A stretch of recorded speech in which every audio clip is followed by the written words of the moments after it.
नमस्कार, आप देख रहे हैं हमारा खास कार्यक्रम न्यूज पंच और मैं हूं कृतिका। जहां न्यूज पंच में खबरें सिर्फ खबर नहीं रह जाती बल्कि पावरफुल इंपैक्ट के साथ आप सभी के सामने रखी जाती है। और न्यूज पंच में हर खबर की तह तक जाया जाता है। यहाँ प्रेजेंटेशन का मिलता है एक नया अंदाज। फिर वो खबर चाहे देश से जुड़ी हो या फिर दुनिया से राजनीति की हो या अर्थव्यवस्था की या फिर आम आदमी से जुड़ी हुई, खबर से जुड़े हुए हर एक पहलू को पहुंचाने के साथ साथ ग्राउंड पर मौजूद अपने रिपोर्टर से भी जानते हैं खबर से जुड़ा हुआ एक एक अपडेट। तो चलिए शुरुआत करते हैं न्यूज पंच की प्रमुख खबरों के साथ और नजर डालते हैं टॉप लाइंस पर। तो सबसे पहली और प्रमुख खबर जम्मू कश्मीर से जुड़ी। जी हां, जम्मू कश्मीर में एक राजनीतिक हलचल देखने को मिल रही है इस समय, जहां भारतीय जनता पार्टी की तरफ से एक पलटवार किया गया है उमर अब्दुल्ला पर, जहां 100 करोड़ रुपए का ये नोटिस भेजा गया है। अब आखिर ये 100 करोड़ का नोटिस क्यों भेजा है, क्या इसके पीछे वजह है और उमर अब्दुल्ला ने ऐसा कौन सा दावा किया था जिस पर इस समय वो घिर चुके हैं, बताएंगे इस खबर के बारे में विस्तार से आपको। लेकिन इसके साथ ही जो दूसरी प्रमुख खबर वो है सुप्रीम कोर्ट से जुड़ी, जहां समझौते से इनकार और लेकिन अब कोर्ट में फैसला होगा। जी हां, 3 सबसे चर्चित जो धार्मिक भूमि विवाद है, काशी, मथुरा और संभल, उसको लेकर दोनों पक्षों ने क्या कुछ राय रखी है सुप्रीम कोर्ट के फैसले के बाद में, बताएंगे इस खबर के बारे में भी विस्तार से आपको। लेकिन इसके साथ ही जो तीसरी प्रमुख खबर वो है पश्चिम बंगाल से, जहां बदलता बंगाल और गुंडों का बुरा हाल। आखिर ये कौन सा एक्ट है जो गुंडों का कर रहा है बुरा हाल, बताएंगे इस खबर के बारे में भी विस्तार से आपको। तो चलिए शुरुआत करते हैं पहली और प्रमुख खबर के साथ। सबसे पहली प्रमुख खबर जम्मू कश्मीर की बात, जम्मू कश्मीर की राजनीति से जुड़ी हुई, जहां उमर अब्दुल्ला को भारतीय जनता पार्टी ने 1-2 नहीं बल्कि 100 करोड़ रुपए का नोटिस दे दिया है और अल्टीमेटम दे दिया है सिर्फ 1 हफ्ते यानी कि 7 दिन का, कि या तो उमर अब्दुल्ला सबूत दे जो उन्होंने दावा किया है, नहीं तो माफी मांग ले, नहीं तो उसके बाद में ये मानहानि का जो दावा है वो और आगे बढ़ाया जाएगा। दरअसल हाल ही में मुख्यमंत्री उमर अब्दुल्ला ने भारतीय जनता पार्टी पर आरोप लगाया था कि बीजेपी नेताओं ने सरकार गिराने की कोशिश में नेशनल कॉन्फ्रेंस के विधायक को 20 से 30 करोड़ रुपए और मंत्री पद की पेशकश की, जिसके बाद अब भारतीय जनता पार्टी ने इन सभी आरोपों को पूरी तरह से नकार दिया, झूठा, दुर्भावनापूर्ण और तथ्यहीन करार दिया है। जम्मू कश्मीर भाजपा के अध्यक्ष सतपाल शर्मा ने वकील के द्वारा उमर अब्दुल्ला को 100 करोड़ रुपए का कानूनी नोटिस भेज दिया है और 7 दिन में माफी ना मांगने पर मानहानि दावे का चेतावनी भी दे दी है। जानेंगे लेटेस्ट अपडेट इस पूरी खबर से जुड़ी हुई अपने सहयोगी से। उससे पहले आपको दिखाते हैं सीएम उमर को 100 करोड़ का नोटिस। तो जी हां, उमर अब्दुल्ला को 100 करोड़ का ये नोटिस इस समय दिया गया है और सीधे तौर पर अगर हम देखें तो जम्मू कश्मीर की जो सियासत है उसमें काफी तेज ये हलचल इस समय नजर आ रही है। मुख्यमंत्री उमर अब्दुल्ला और बीजेपी में ये आमने सामने का ये टकराव साफ तौर पर नजर आ रहा है। भारतीय जनता पार्टी ने मुख्यमंत्री उमर को ये कानूनी नोटिस भेजा है और ये 1-2 नहीं बल्कि 100 करोड़ रुपए का ये नोटिस भेजा गया है। इसके साथ ही इस कानूनी नोटिस के साथ ही अगर हम देखें तो सीएम के बयान से जो विवाद शुरू हुआ उसको लेकर के ये नोटिस भेजा गया है। दरअसल उनकी तरफ से विवाद दिया गया था और विवादित ये बयान दिया, भारतीय जनता पार्टी पर गंभीर आरोप लगाए थे उन्होंने, जिसके बाद भारतीय जनता पार्टी ने सभी आरोपों को सिरे से खारिज कर दिया और सभी आरोपों को दुर्भावनापूर्ण और तथ्यहीन भारतीय जनता पार्टी ने बताया। और बीजेपी का इस पूरे मामले को लेकर बीजेपी ने कहा है कि या तो आरोप पर जो आरोप लगाए हैं उमर अब्दुल्ला ने या तो वो सबूत दे, नहीं तो माफी मांगी, ये बात कही। और इसको लेकर के 100 करोड़ के मानहानि केस की चेतावनी भी दे दी है कि आपके पास में 1 हफ्ते का वक्त है, 1 हफ्ते में या तो आप माफी मांग ले या फिर आप जो आरोप आपने लगाया उस पर आप सबूत दें, नहीं तो आपके ऊपर मानहानि का दावा किया जाएगा। अब इसके साथ ही अगर इस पूरा मामले की अगर हम बात करें तो आखिर किस बात से ये टकराव ज्यादा नजर आ रहा है, आखिर ये कौन सा बयान था वो एक बार आपको बता देते हैं। यहाँ सीधे तौर पर दावा किया गया था सीएम उमर की तरफ से कि बीजेपी ने नेशनल कॉन्फ्रेंस के जो विधायक हैं उनको खरीदने की कोशिश की है। बीजेपी ने नेशनल कॉन्फ्रेंस के विधायकों से संपर्क किया, मंत्री पद की पेशकश की, ये तमाम ऑफर देने के बाद का दावा किया गया था उमर अब्दुल्ला की तरफ से, जिसके बाद बीजेपी ने पलटवार किया कि ये सभी जो आरोप लगाए गए हैं वो सभी आरोप झूठे हैं, तथ्यहीन है। और साथ ही भारतीय जनता पार्टी ने अब सीएम उमर को कानूनी नोटिस जो है वो भी इस समय भेज दिया है। सीधे तौर पर जो आरोप लगाए गए, ये कहा गया बीजेपी की तरफ से कि जो आरोप लगाए गए हैं, जो दावा उमर अब्दुल्ला कर रहे हैं, या तो उन दावों से जुड़े हुए वो सबूत पेश करें, नहीं तो 1 हफ्ते के अंदर माफी मांगे जो उन्होंने बयान दिया है, और साथ ही अगर वो ऐसा माफी भी नहीं मांगते और सबूत भी पेश नहीं करते तो उनके ऊपर मानहानि का दावा आगे किया जाएगा।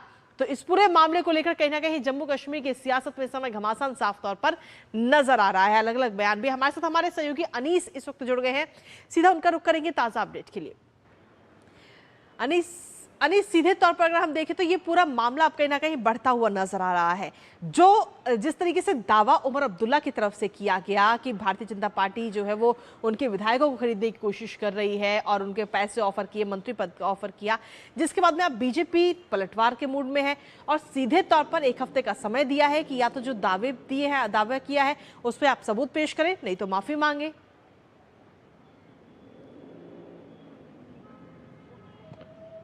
जी बिल्कुल। ये मामला पिछले सैटरडे से ही शुरू हुआ, जबकि उमर अब्दुल्ला ने एक पार्टी कन्वेंशन के दौरान ये गंभीर आरोप लगाया कि भाजपा के जो कुछ लीडर्स हैं वो उनके जो एमएलएज हैं उनको खरीदने की कोशिश कर रहे हैं। लेकिन उसके साथ ही जो ही ये स्टेटमेंट उनका आया तो जो बीजेपी के यहाँ के लोकल लीडर्स हैं, leader of opposition Sunil Sharma है, उन्होंने एक पलटवार किया कि जो उमर अब्दुल्ला है वो कहीं ना कहीं अपनी कमजोरियों को छुपाने के लिए भाजपा के लीडरशिप को, उस पार्टी को पे इल्जाम लगा रही है, जो कि सरासर झूठ है, सरासर बेबुनियाद है। और उसके अलावा उन्होंने कोई एविडेंस भी नहीं दिया कि क्या ये सही बात में सच हुआ है, कहीं पे ये ऐसा कुछ हुआ भी है या नहीं।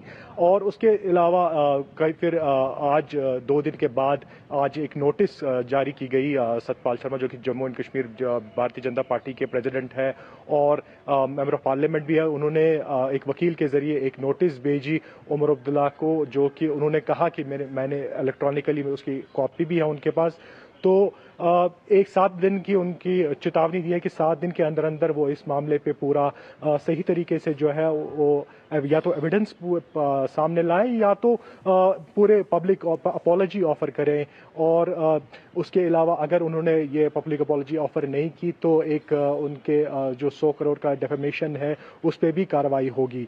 और वहीं जहां आज उमर अब्दुल्ला आज भी एक कन्वेंशन में बात कर रहे थे तो उन्होंने कहीं ना कहीं एक डिफेंसिव तरीके से ये भी कहा कि उन्होंने जो आरोप था वो एक पॉलिटिकल मंच से जारी किया था और वो एक्सपेक्ट कर रहे थे कि पॉलिटिकली भी उनको बीजेपी की तरफ से जवाब आए, लेकिन वो ये एक्सपेक्ट नहीं कर रहे थे कि एक लीगल नोटिस उनको मिलेगी बीजेपी की तरफ से। तो उन्होंने तो इसको एक प्रेम पत्र कहा है, लेकिन कहीं ना कहीं वो डिफेंसिव नजर आते थे। तो आने वाले दिनों में ये भी पता चले, हम देखने को मिलेगा कि क्या ये मामला जो है और तेजी से बढ़ेगा या नेशनल कॉन्फ्रेंस जो है इस पूरे मामले पे पानी फेरने की कोशिश करेगी। इसके साथ ही अनीस, इस पूरे मामले को लेकर के जब भारतीय जनता पार्टी की तरफ से पलटवार हुआ और साथ ही नोटिस दिया गया, क्या इसको लेकर मुख्यमंत्री उमर अब्दुल्ला की तरफ से किसी प्रकार की कोई बयान सामने आया है?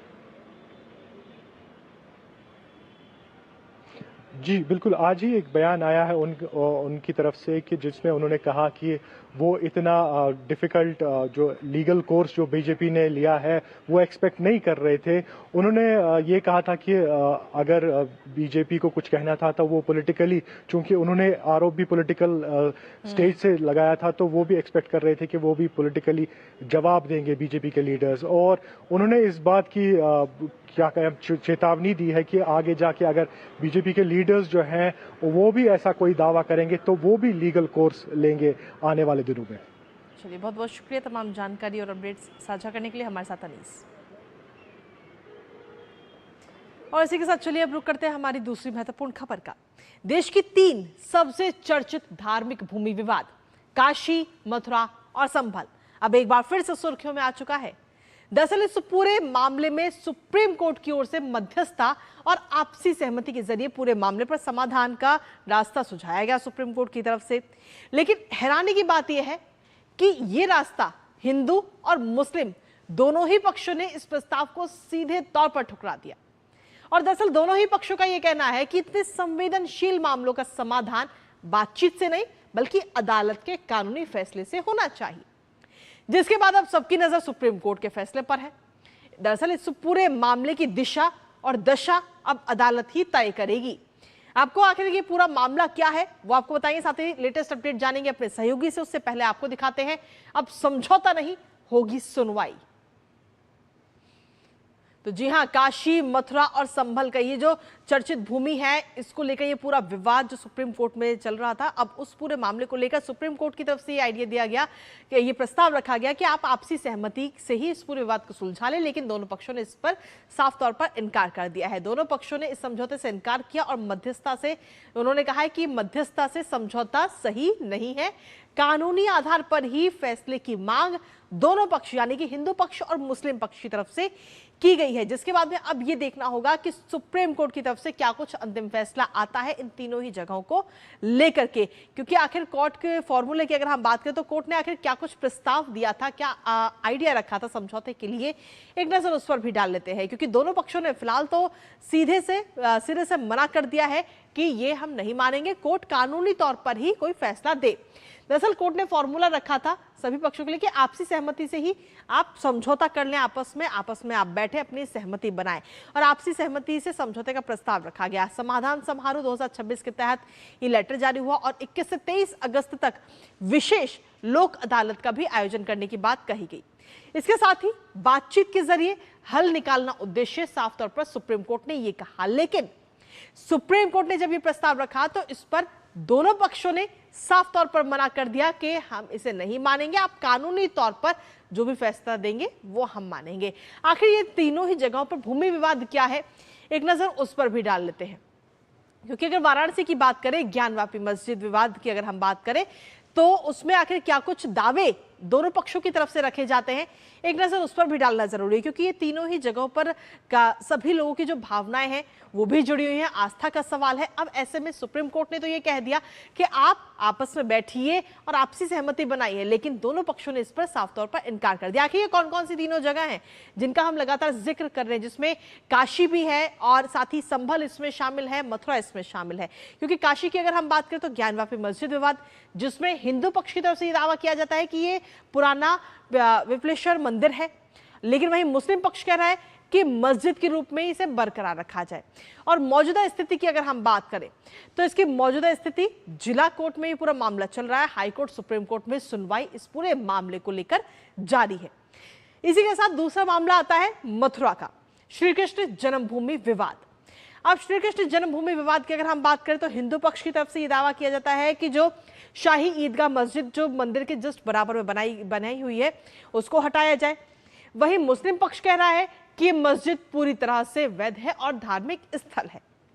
हालांकि ये विवाद भी इस समय हाईकोर्ट और सुप्रीम कोर्ट में मामला लंबित है। इसके साथ ही तीसरा विवाद, ये तो बात रही काशी की और मथुरा की, तीसरा मामला है संभल का। संभल में शाही जामा मस्जिद, जिसको लेकर अभी पिछले कुछ सालों में हमने देखा है कि बहुत ज्यादा विवाद बढ़ा भी है और सीधे तौर पर हिंदू पक्ष की तरफ से यह दावा किया जाता है कि मस्जिद का पुरातत्व सर्वे हो। मुस्लिम पक्ष कह रहा है कि मस्जिद को ही वैध माना जाए।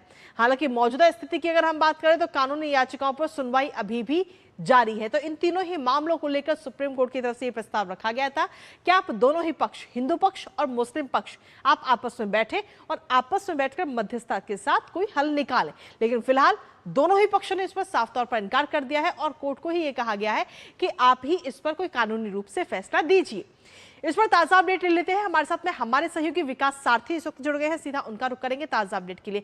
विकास, सुप्रीम कोर्ट की तरफ से यह प्रस्ताव रखा गया था दोनों पक्षों के लिए कि आप आराम से बैठिए, मध्यस्थता के साथ बातचीत के जरिए कोई हल निकालिए इन तीनों ही जगहों के लिए, लेकिन अब दोनों पक्षों ने इस पर साफ तौर पर इनकार कर दिया है और उनका कहना है कि कानूनी रूप से ही इस पर फैसला आना चाहिए तीनों जगहों के लिए। विकास,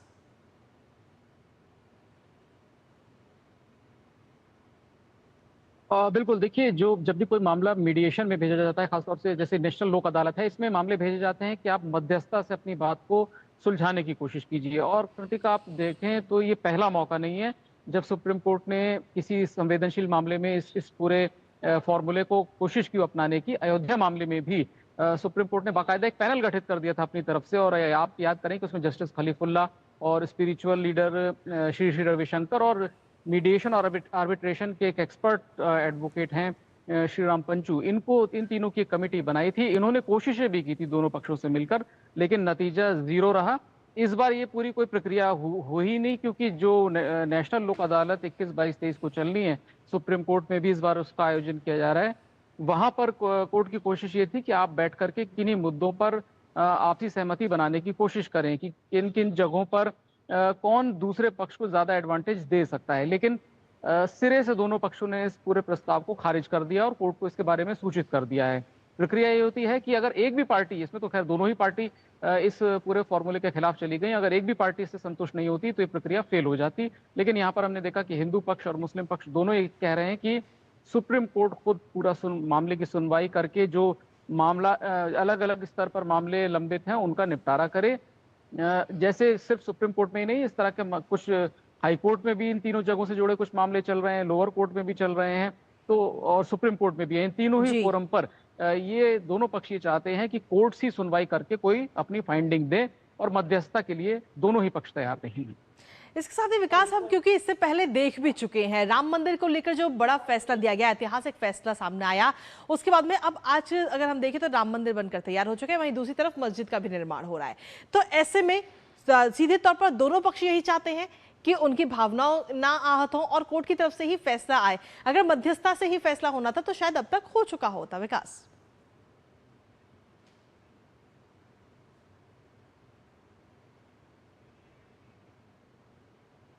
बिल्कुल, देखिए कोर्ट हमेशा इसलिए इस तरह का बहुत ही संवेदनशील मामला है क्योंकि सुनवाई के दौरान भी बहुत सारी बातें होती हैं, उससे कई बार बहुत ही एक्रिमोनियस डिबेट जिसको हम कहते हैं कि कड़वी बातें भी होती हैं। इन सब से बचा जा सकता है अगर मध्यस्थता के जरिए इस मामले को सुलझाया जा सकता। लेकिन पुराना अनुभव कहता है कि ये फॉर्मूला अब तक काम नहीं आया, और इस बार भी देखिए आप इन तीनों जगहों के लिए दोनों ही पक्ष अपनी अपनी जो पोजीशंस हैं उससे पीछे हटने के लिए तैयार नहीं है। कोई किसी दूसरे पक्ष को किसी तरह का कंसेशन नहीं देना चाहता। वो चाहते हैं कि कोर्ट सुने, कोर्ट जो डायरेक्शन देगा, जो रूलिंग देगा उसको हम मानेंगे, लेकिन आपसी सहमति से इस मामले को सुलझाना दोनों ही पक्ष इसके खिलाफ थे, और इस बात की जानकारी उन्होंने कोर्ट को दे दी है। तो जो 21 अगस्त से जो सुनवाई हो सकती थी मध्यस्थता के जरिए वो अब नहीं होगी। ये बात आज साफ हो गई है। चलिए, बहुत बहुत शुक्रिया विकास, तमाम जानकारी और अपडेट्स हमारे साथ साझा करने के लिए। इस महत्वपूर्ण खबर से जुड़ी हुई लगातार इस पर अपनी नजर बनाए रखिएगा।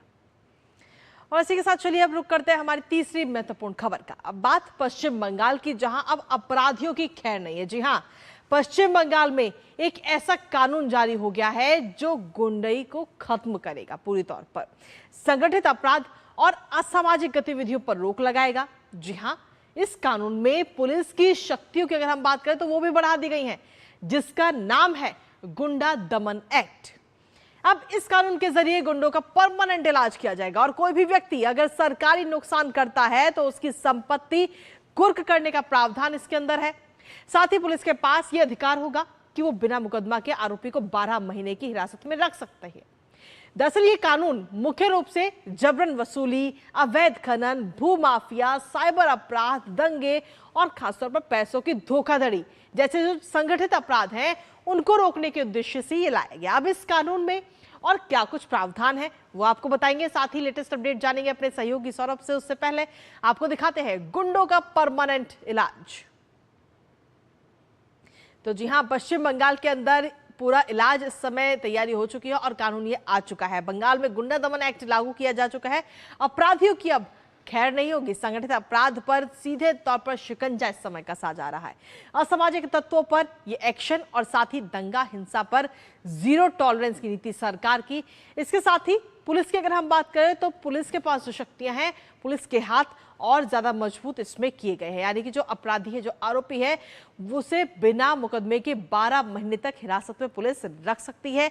और साथ ही सरकारी नुकसान अगर कोई व्यक्ति करता है तो जो भी व्यक्ति सरकारी नुकसान करेगा उसके खिलाफ कार्रवाई तो होगी, इसके साथ ही जो उसकी संपत्ति है वो कुर्क भी हो सकती है, उसका भी प्रावधान इसके अंदर रखा गया है। आखिर इस कानून के कुल मिलाकर क्या कुछ प्रावधान है, एक नजर उस पर भी डाल लेते हैं, क्योंकि बिना एफआईआर के 12 महीने तक हिरासत में रखा जा सकता है, उसको इसमें शामिल किया गया है, इसमें प्रावधान है। साथ ही सार्वजनिक संपत्ति के नुकसान पर वसूली, और सार्वजनिक संपत्ति के अगर कोई भी व्यक्ति करता है, नुकसान करता है तो उसकी वसूली होगी, संपत्ति कुर्क होगी, आरोपियों की जो संपत्ति है वो कुर्क की जा सकती है, ये इसमें प्रावधान है। और इसके अलावा जो खतरनाक अपराधी हैं उन्हें जिला बदर करने का भी प्रावधान इसमें है, जिले से बाहर करने का प्रावधान है।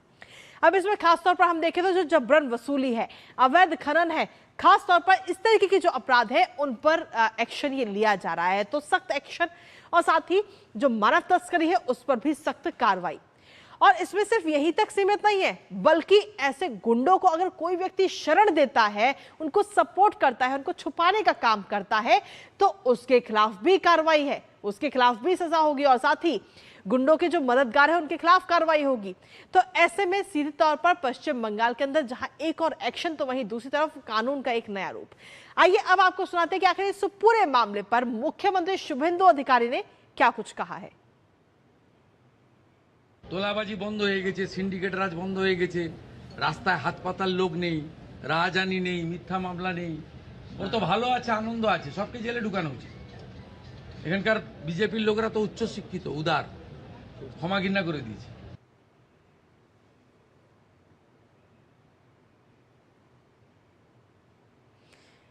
तो एक तरफ अपराधियों के खिलाफ ये कदम, लेकिन वहीं दूसरी तरफ कोई भी अगर आम व्यक्ति थानों के चक्कर काटने पड़ते हैं तो वो भी अब खत्म हो जाएगा। दरअसल बंगाल में जो है वो 0 एफआईआर पर अब सख्ती की शुरुआत हो चुकी है। अब हर थाने में आप अपनी शिकायत दर्ज करा सकते हैं। थाने जो है ये बहाना नहीं लगाएंगे कि वो उनके क्षेत्र में नहीं आता, जहां अपराध हुआ है वो उनके क्षेत्र में नहीं है, यानी कि जो क्षेत्र अधिकार का जो बहाना था वो अब नहीं बन पाएगा। और सबसे पहले जैसे ही शिकायत आएगी या पीड़ित कोई भी आता है तो सबसे पहले 0 एफआईआर दर्ज की जाएगी। उसके बाद में उस जहां पर ये अपराध हुआ उससे संबंधित जो थाना है वहां पर इसकी पूरी जानकारी भेजी जाएगी। तो ऐसे में जो क्षेत्र अधिकार के चक्कर में इस पूरे विवाद में जो पीड़ित थे वो भटकते रहते थे कि यहां दर्ज कराएं शिकायत या दूसरे थाने में दर्ज कराएं, अब ऐसा बिल्कुल नहीं होगा। इसके साथ ही जो दोनों थानों के जो थाना प्रभारी हैं उनको समन्वय जारी किया जाएगा और इस पूरे मामले की जानकारी दी जाएगी। जो भी शिकायत दर्ज होगी, जो भी एफआईआर दर्ज होगी, शिकायतकर्ता को इस पूरे मामले से जुड़ा हुआ हर एक अपडेट मिलेगा कि आखिर उनकी शिकायत की जो कार्रवाई है वो आखिर कब और कहां तक पहुंची है। जांच की प्रगति से पूरा अवगत रखा जाएगा पीड़ित को, जो व्यक्ति शिकायत कराएगा।